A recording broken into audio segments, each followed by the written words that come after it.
The Cavalcade of America, presented by DuPont.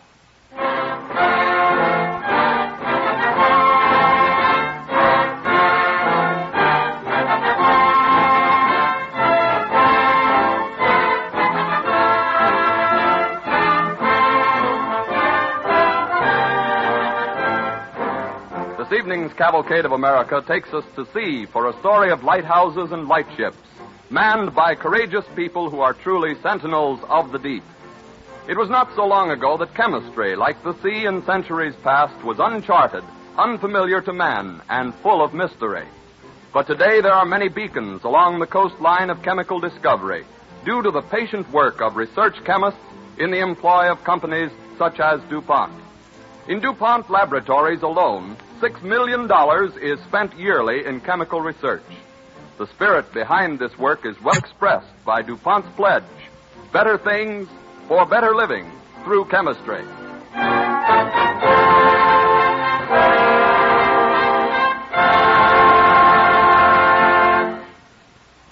As an overture, Don Voorhees and his orchestra will play the fourth movement of the famous Scheherazade suite by Rimsky-Korsakov, which tells the story of Sinbad the sailor.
Today, 1,000 ships set their courses by the beacons of our lighthouses or the radio beams of our lightships. But over 200 years ago, it was a far different story. One stormy winter night in the year 1712, a British merchantman, leaky and battered after 3 months' voyage from England, is running before a wild nor'easter. Our captain and mate scan the dark waters and lowering sky for some glimmer of light from the town of Boston that they know lies somewhere in the murk ahead. We'll be lucky we ride the night, Captain. The helmsman reports her logy in the head and flighty as a woman to the wheel. But with her topsails carried away and the rigging half gone below. Aye, Mr. Squires. But I like not this blow in the northeast. There's no ship to be standing off the land all night with shoals all around us. And you're of a mind to run her in, sir? Say the devil with reefs and bars and the like? Aye, that I am, Mr. Squires. Fix the rising water in the hold and the ghost of a set of sails aloft. I've little chance left me. Be like a drunken man playing at blind man's buff, sir. Aye, but we must chance it. But no more of this beating the devil halfway. Go forward and set the boatswain to casting the lead. Poor as our charts of these waters be, we may yet feel our way to safety if we cannot have it shown to us. Aye, sir. Pity it is these Boston folk have no beacon on the headlands to light us in. All use wishing for what's not. Might as well be wishing for a moon this night. Oh, go forward. There's that tea merchant and his wife coming this way. That young lad of theirs. You'll be spared answering his questions. Aye, sir. It's a likely lad he is and bright. Good evening to you, Mrs. Wynn. Good evening, Mr. Mr. Wynn. Good evening, Master McDonald. Good evening, Captain. The bosun tells me we may yet see Boston town this night, Captain. We may that if this wind holds off a bit. Oh, what a blessing it'll be to set foot on dry land again. After all these terrible weeks at sea. And a new land. Don't forget that, my dear. Do you think the Indians will come out in their canoes and try to keep us from landing, Captain? Well, hardly that, Master Donald. Not in this year of 1712. You'll find Boston town quite a civilized place. Not like London, of course, but then... Oh, they're casting the lead. May I go forward and watch, Father? You'd best ask the captain's permission, Donald. Best not, lad. The sea's rougher and you might be washed overboard. I think we'd best all go below. It's getting much rougher. Besides, we have much packing to do if we're to leave the ship in the morning. That's best, man. Till we sight the lights of the town, I'll send a man below to tell you. Till then, there'll be nothing you'll miss. Good night, ma'am. Good night, Captain. There's no danger, you think? There's always danger, but God willing, we'll be riding our anchor with the coming of the dawn. Oh, you've no idea how cheering it is to hear you say those words. Good night, Captain. Good night, ma'am. You'll be sure to let me know when we sight America, won't you, Captain? I can hardly wait to see what it's like. We're going to live there, you know. Yes, I will that, lad. And a fine new land you'll be having for a home. Good night. Good night, lad. And pray God you may see that new home of yours. Mr. Squires! Aye, sir. Call all hands on deck. Bosun, fight the men from below. Aye, sir. All hands on deck. Part two. Loose the mainsail. And the haul. Fight on Boston town. Up the starboard bow. She goes. Hard a port. The light should have shown the port. Aye, our reckonings have failed us. Breakers ahead. Hard over, helmsman. She's a lost ship, sir. Aye, and within sight of our goal.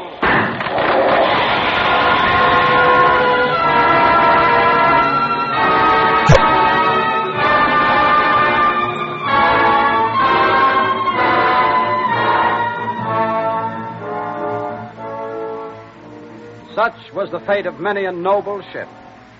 No guiding beacons marked the safe harbors of our colonial seaboard. But it was not long before the citizens of Boston realized the need. And so in the year 1715, the first lighthouse of the Western world was constructed by the far-sighted fathers of the Massachusetts colony. And for over 200 years, the Boston Light has guided ships to the safety of Boston Harbor. One of the first acts of the Continental Congress was to create and maintain a national lighthouse service. The records are dotted with countless heroic deeds of men and women tenders of those lights which must not fail. One such entry, on a record yellowed with age, tells of a lighthouse on a barren rock, isolated for months by treacherous ice floes and winter storms. The keeper, his wife and child, wait for the supply ship on a bitter, cold night. Ma. What is it, David? I'm hungry. Ain't there anything to eat? No, David. The last scrap's gone. Now, don't you get out of bed. Stay under the covers and keep warm, honey. Besides, if you lie still, you won't feel the hunger so much. It don't hurt so much as it did. How long's it been since we ate? Well, it's been 3 days now. But you just try not to think about it, David. Try to go to sleep, son. And maybe when you wake up, the supply ship will be here. I've been trying to sleep, but I've slept so much. Where's Pa? He's outside, looking to see if maybe some gulls are roosting on the rock. Golly, wouldn't it be great if he was to come in with a gull? You could make soup for all of us. Well, I wouldn't figure on it, David. Ain't been a gull near that rock since the cold set in. Golly, there's Pa now. Now, stay in bed, David. Did you... Gee, Pa, didn't you find one? No, son, it's no use. Even if there'd been any gulls on the rock, I don't reckon they'd have waited for me to hit them with a pole. You oughtn't to go out there as weak as you are, John. Well, it's better than sitting here waiting for... John, mind your tongue. I was only going to say waiting for the supply ship. Thought I sighted her at sundown, but I reckon it was only a shadow of the clouds on the ice floes. Now with this storm blowing up... Oh, we can't give up hope yet. This offshore wind may open up the ice and let it through to us in time. Is the light burning yet? Yep. Clear and bright, thank heavens. Well, what's the use, John? Why are we burning the last of the oil in the lamps when we might be keeping ourselves from freezing to death with it? What's the good of keeping the light burning to warn ships off the rock when no ship could get within miles of us if she tried? There's never been a night since this lighthouse was built that captains couldn't set their course by her, and I'm not going to let it be said that I let her stand dark while there's a drop of oil in the tanks. How much longer will the oil last, John? Well, it's near dawn now. This night and another, maybe. Ma, I'm hungry. Yeah, be patient, lad. Maybe today. Let him be. He's dropped off. Just dreaming. Talking in his sleep. Oh, John. It tears my heart out to hear him. Do you think you can stand it much longer? Yeah, I know. I blame myself when I think how I might have sent you both to the mainland for the winter. Well, I wouldn't have gone, John. This is your job, and my place is here with you. It's no place for a woman. No one to talk to months on end. Now this. No food. Nothing to keep warm with. It's no fine place for a man either, John. But you know, you've been promised a transfer, and there's lots of fine lighthouses on the headlands up the coast. Places near a village where David could go to school. Yes, I know. I've been promised a transfer. It's 3 years we've been on this rock now, and unless the supply ship gets through before long, we'll have small use for a new post. Well, look, John. It's getting light. The weather's clearing to the east. I hope you're right. Wait till I take a look short. Martha, look! The supply ship! Oh, thank heavens. She's not a mile away, John. David, wake up, son. What is it, Pa? It's the supply ship, David. It's coming. Oh, John, if you hadn't kept the light going, she wouldn't be here.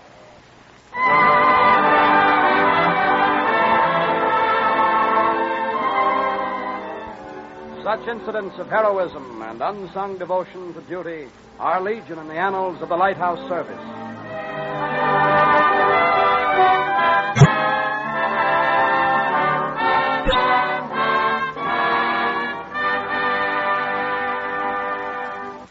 The Cavalcade of America, presented by DuPont, moves on. The lighthouses that dot our coasts are but a part of a larger service.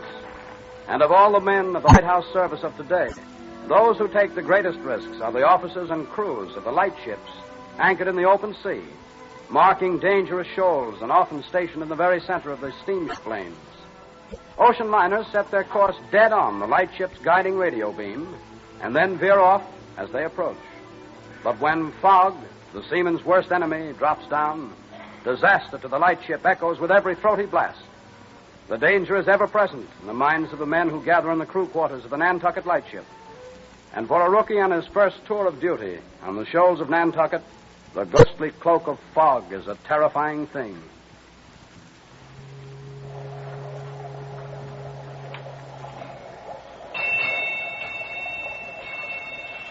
Hey, Bill. Lay out my hand, will you? I gotta go on deck. Sure, Harry. I'm glad I ain't you. It's a dirty night out. It's the worst we've had since we pulled out of New Bedford. Say, what day is it anyway? What do you care? 3 weeks for you. You're up for shore leave. Oh, I know, but I like to keep track of the days. It helps pass the time. Well, there's a calendar on the bunk. May 15th. Yeah, and it's 1934, in case you've lost track of the year. You're liable to do that out here, you know. I knew a guy once that did. Come on. Let's get on with the game. Yeah, beat it, Harry. Go up on deck and get your ration of fog. Yeah, you lucky blighters. Say, Harry, blow a couple of kisses to the pretty girls in the big liner when she scrapes the paint off our port rail going past. Let's hope she don't take the rail, lifeboats, and wireless the way one of them did back in January. I'll bet you 2 to 1 she don't miss us by 100 feet in this fog. You're on, Bill. We'll let Harry be the judge. $5 says she misses us by more than 100 feet. Okay, she's pretty near due. Been bearing down on our radio direction beam for the last hour. Well, see you guys subsequently. All right. Steal the card and let's get going. Oh, I feel lucky tonight. I never feel lucky with a fast ship using us for a bullseye in a fog like we got tonight. Hey, Joe. What's the matter with the new kid over there? Homesick? Listen, you with the fiddle. Hey, let him alone, Bill. It's his first time out. All right. Hey, kid, how about something with a little life to it? Sure. What would you like me to play, fellas? Well, anything but asleep in the deep. All right, how's this? Yeah, that's better. Say, do those big liners really pass us so close? They sure do, kid. Too close for comfort sometimes. Light ships can't dodge, you know, saying they're anchored in one spot. You ought to have been with us last January when we got sideswiped on a foggy night like this. Lucky for us, she just scraped us. A couple of feet more to starboard, and good night. Yeah, as it was, she didn't leave much. Carried away our rail, lifeboats, and wireless. Gosh. Say, what would happen to us if she didn't veer off quick enough? Suppose she didn't know how close she was. That's the chance we take every time there's a fog, son. Gee. Oh, ain't you never nervous? Yeah, at first. I know how you're feeling, kid. It does sort of get you in the pit of the stomach to hear one of them big babies' whistles getting closer and closer. You can't see her, and she can't see you for the fog. You go up on deck to watch for her, and then all of a sudden you see her coming right at you out of the fog. You think she couldn't miss. And then she'll swing over and go hooting past so close you can reach up and touch her sometimes. Yeah, kid, if you want your hair curled, just go up on deck and take a gander at this one. She'll be moving plenty fast. Golly, I think maybe I will go on deck. I don't see how you fellas can stay down here playing cards. Suppose she was to hit us. You wouldn't have much chance down here. If she was to hit us fair and square, you wouldn't have much chance anywhere, son. She'd knife us in half like this old light ship was a piece of cheese. Well, how soon will she get here? Most any time now. Open the door to the wireless room and ask Sparks. He's been inviting her to smack us for the last hour. Nice guy, Sparks. He throws them a radio direction beam, and they point right on it. And we're it. Yeah. Ain't science wonderful? You reckon Sparks will mind if I ask him? No, go on in. He's a good guy. Even if he does pass out invitations to every tub in the ocean to come take a crack at us. All in a day's work. Say, Sparks. Oh, hello, kid. Hello. Nantucket. Calling Nantucket Lightship. Just a second, kid. Okay. Hello? Nantucket Lightship speaking. Go ahead. We're pretty close to you on Nantucket. The old man's off to reduce speed. About 12 knots, I'd say. Don't mind us. We only work here. We're dropping the beam. I hear you. Sounds like you're about a quarter of a mile away. Hold it. The old man wants me. Hello? Hello? Radio room, sir. Informed captain of the liner is bearing down on us. Just sighted us through the fog. Get on. Yes, sir. Hello? Hello? Inform bridge. Hawks, quick! They're almost on us! You're on us! Inform captain!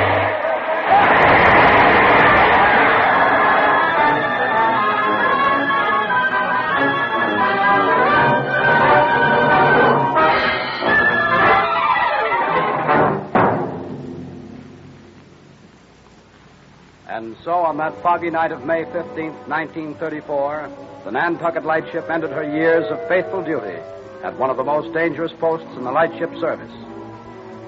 But hardly an hour after the liner's wireless crackled out the fateful news of the disaster, there was a scene of feverish activity on a fog-shrouded wharf at New Bedford. Another Nantucket Lightship was being fueled and manned to take the place of her doomed predecessor. The Nantucket Shoals, graveyard of ships, had to be marked. Another lightship, more men were going out to that dangerous post. All right, men, stand by! Oh, Jack, don't go. I can't stand it. Brother was on the old Nantucket. They haven't found him. Don't go and leave me like this, Jack. Oh, now, Sally, take it easy. I know it's tough about the kid, especially on his first trip, but it's my job. I've got to go. Oh, Jack, look at the fog. Oh, you can't see a thing. It's awful.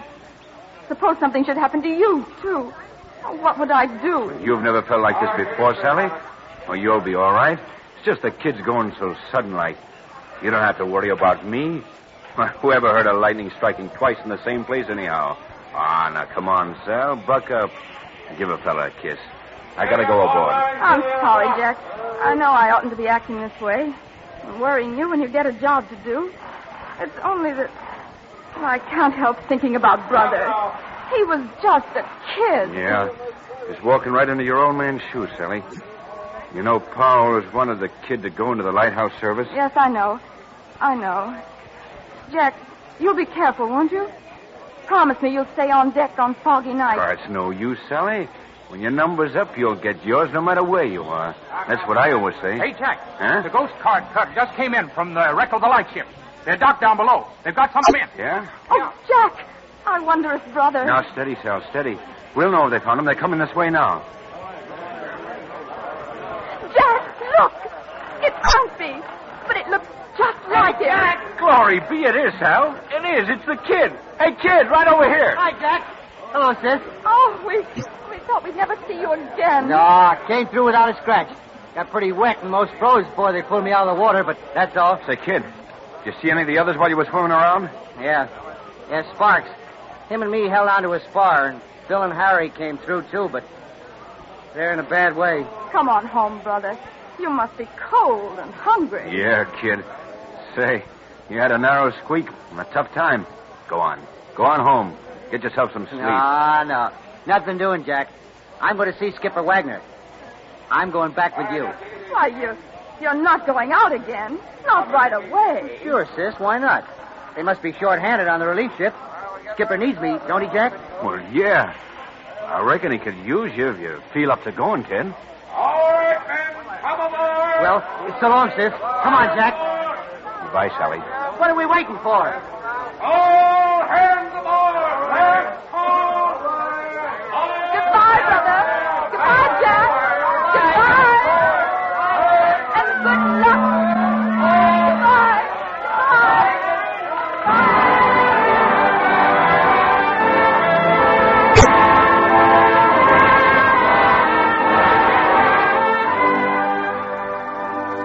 It has been said that as long as there are ships, men will go down to the sea and women will wait.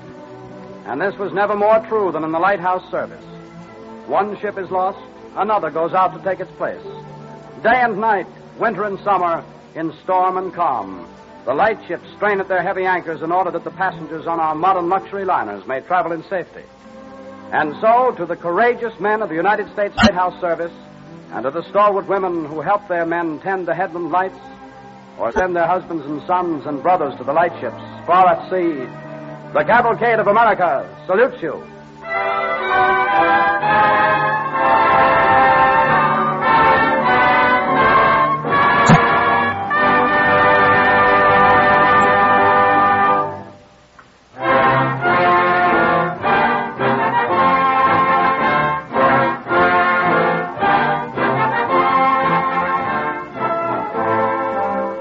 Our story of chemistry this evening deals with color, and that subject is especially appropriate right now when the gorgeous reds and golds of autumn delight the eye on every side.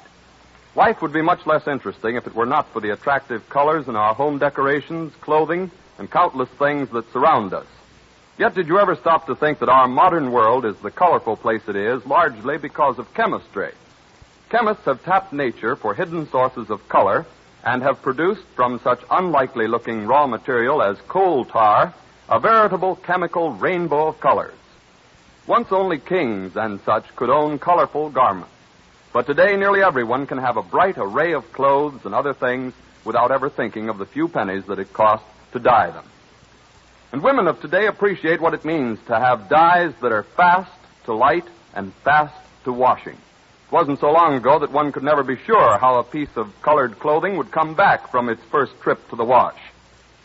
In recent years, however, chemists have developed dyes of every hue and tint that will not fade under the most severe conditions. Today, one may purchase garments and all sorts of fabrics with every assurance that the color will last as long as the material.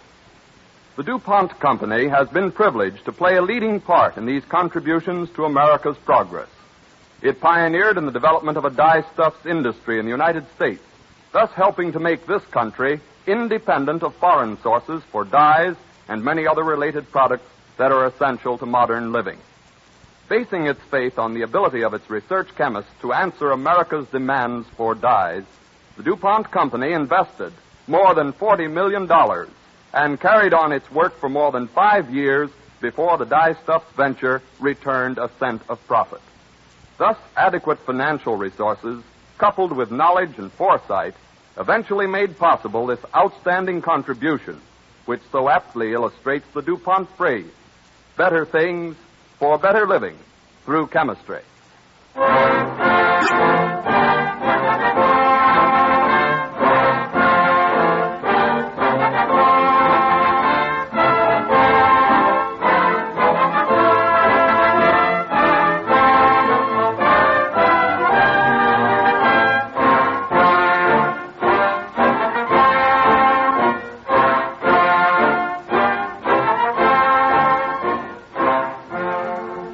Next week at this same time, our story will be about John Winthrop, the pioneer American chemist, when DuPont again presents the Cavalcade of America.